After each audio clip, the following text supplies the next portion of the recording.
계속 이어서 말씀드리겠습니다. 채용 절차의 공정화에 관한 법률인데요. 자, 이건 이제 여러분들에게 직결되는 법이고요. 이제 약칭 채용 절차법이라고 얘기합니다. 자, 제1조 목적에 대해서는 구직자가 제출하는 서류에 반한 최소한의 공정성을 확보하기 위한 사항이다. 채용 강요 등의 금지, 누구든지 채용의 공정성을 침해하는 행위는 할 수가 없습니다. 앞서 얘기했지만 부정한 청탁, 나의 자녀를 취업시켜 달라는 등등 이런 거 당연히 금전, 물품, 향응 제공 안 되죠. 그리고 출신 지역 등 개인정보 요구의 금지. 그래서 여러분들이 블라인드 채용 같은 경우는 용모, 외모, 키, 체중, 신체적 조건, 출신 지역, 혼인 여부, 재산, 그 다음에 부모님 가족에 대한 사항, 학력, 직업 이런 거 등등등을 1절 이력서에 칸이 없죠. 이력서에 쓰지 못하게 되어 있습니다. 자, 그래서 이런 내용들이 전부 다 채용 절차의 공정화에 관한 법률에 의거해서 따라서 하고 있는 것들이고요. 그다음 공무원이 되실 경우에 이제 가장 중요한 거 정보 공개에 관한 법률, 정보공개법입니다. 이거는 이미 제가 홈페이지에서 한번 말씀드린 것 같아요. 여러분이 어떤 정보 홈페이지를 가셔도 공공기관의 정보 공개에 관한 법률에 따라서 필요한 알려야 될 사항들은 이미 홈페이지에 다 게시가 돼 있죠. 그래서 이건 투명성 확보에 관련된 얘기고요. 자, 그다음 개인정보보호법입니다. 개인정보보호법 이것도 공공기관의 정보를 공개는 해야 되지만 단 개인정보에 대한 것, 주민번호 같은 것, 연락처 같은 것은 공개를 하면 안 되는 거죠. 그래서 이 개인정보보호법과 정보공개법은 이게 서로가 보완 관계이면서도 서로가 조심해야 되는 것들입니다. 자, 그리고 이제 민원 처리에 관한 법률, 우리가 이제 소방공무원뿐만 아니라 일반 공무원이 있을 때 우리 주민센터나 구청이나 시청에 민원실에 계시는 분들이 이 법률에 대해서 굉장히 많이 알고 계셔야 되는데, 이것도 내용 자체는 뻔해요. 민원을 처리하는 담당자는 담당 민원을 신속, 공정, 친절, 적법하게 해야 된다는 얘기. 그리고 예를 들어 이런 거죠. 민원 처리의 원칙. 자, 처리 기간이 남아 있다던가 그 민원과 관련 없는 공과금을 미납하였다는 이유로 민원 처리를 지연시켜서는 안 된다. 자, 그런 다음에 정보 보호. 민원 처리와 관련하여 특정인의 개인정보가 누설되지 않도록 한다. 수집된 정보가 목적 외의 용도에 쓰이지 않도록 해야 된다. 이거는 바로 위에 있는 개인정보보호법과 연결된다고 할 수 있습니다.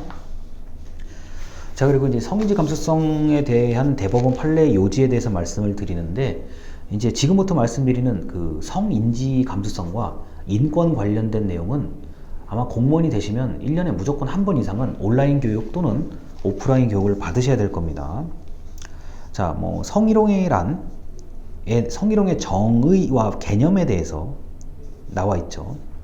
지위를 이용하거나 업무 등과 관련해 성적 언동, 말, 행동, 언동, 성적 요구 등으로 상대방에게 굴욕감, 혐오감을 느끼게 하는 행위. 그리고 동그라미 2번, 성적 언동 또는 요구 등에 따르지 않는다는 이유로 불이익을 주거나 그에 따르는 것을 조건으로 이익 공여, 서로 뭔가를 대가를 지불하는 이런 의사표시를 하는 행위를 하는 것을 말한다. 이게 전부 성희롱입니다.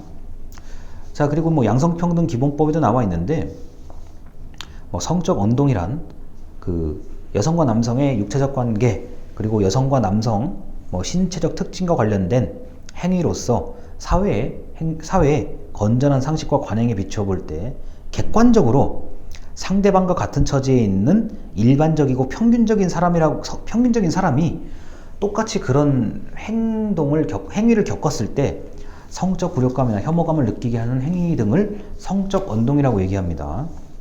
자, 그리고 진하게 되어 있는 글씨예요.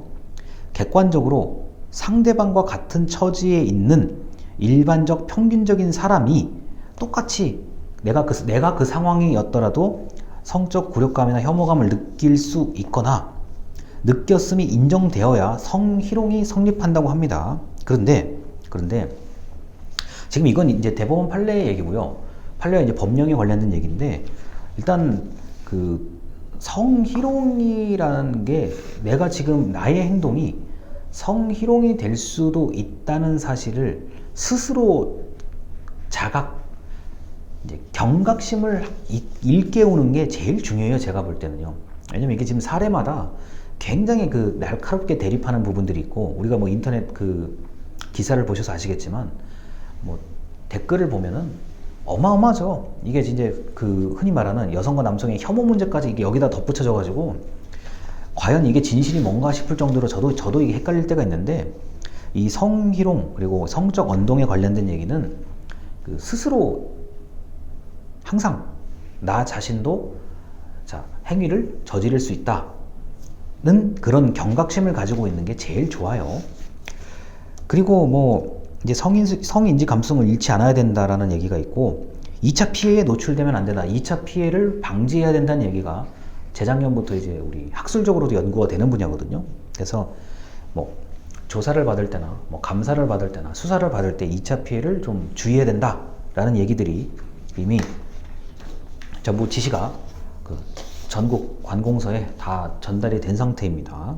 그래서 이 성인지 감수성, 2차 피해, 그 다음에 성적 언동, 성희롱 이런 얘기들은 이제 성인지 감수성이라는 것도 사람마다 해석하기에도 나름인데요.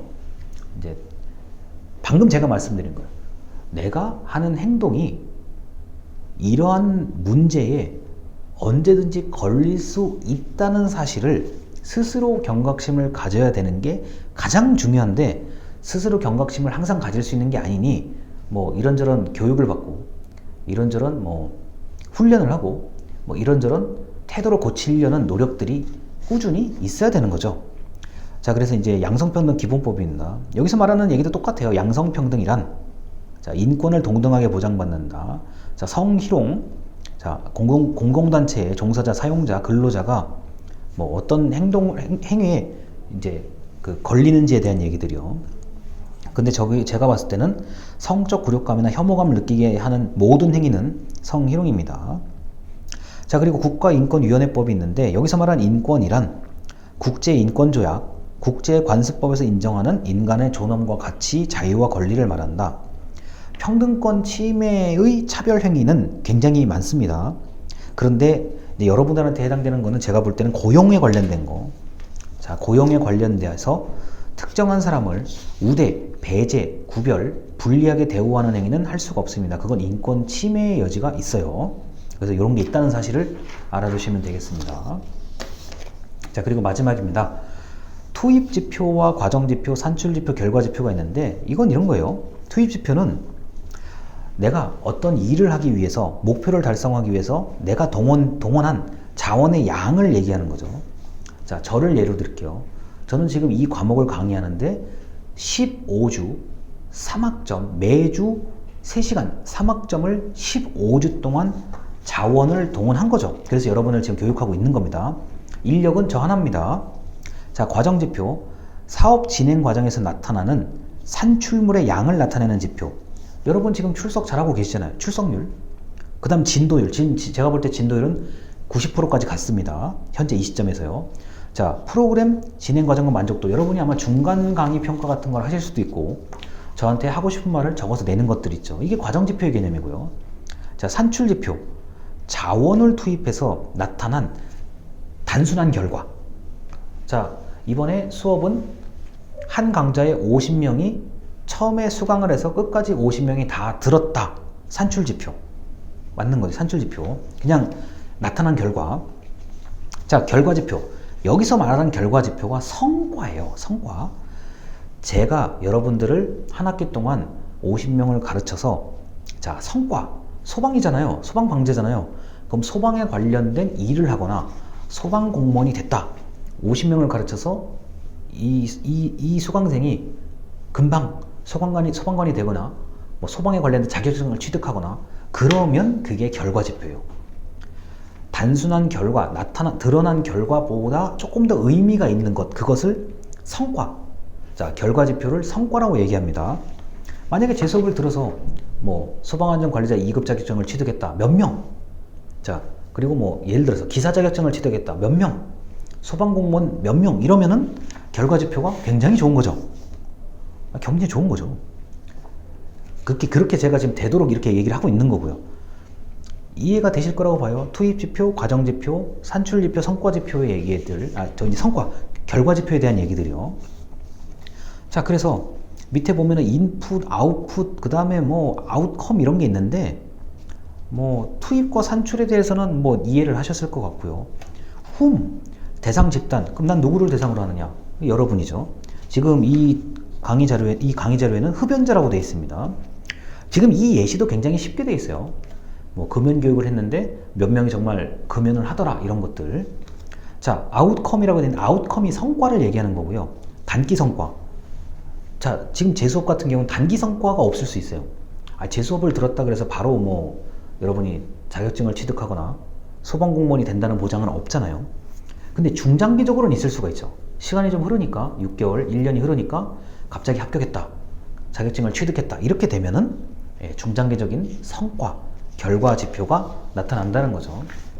자, 이렇게 해서 보충 자료를 정말 빠르게 설명드린 건데 원래 이러한 내용들은 이제 공무원이 되시면 듣는 것들이고 공무원이 되면 듣는 거고 아니면은 법학, 행정법이나 뭐 형법 그리고 일반인들에게 강의하는 그 여성과 남성에 관련된 강의 그리고 인권 강의에서 보통 얘기하는 것들인데 여기까지 말씀을 드리면 기본적인 내용들은 다 이제 전달을 해드린 것 같아요. 일단 오늘 영상은 여기까지입니다. 감사합니다.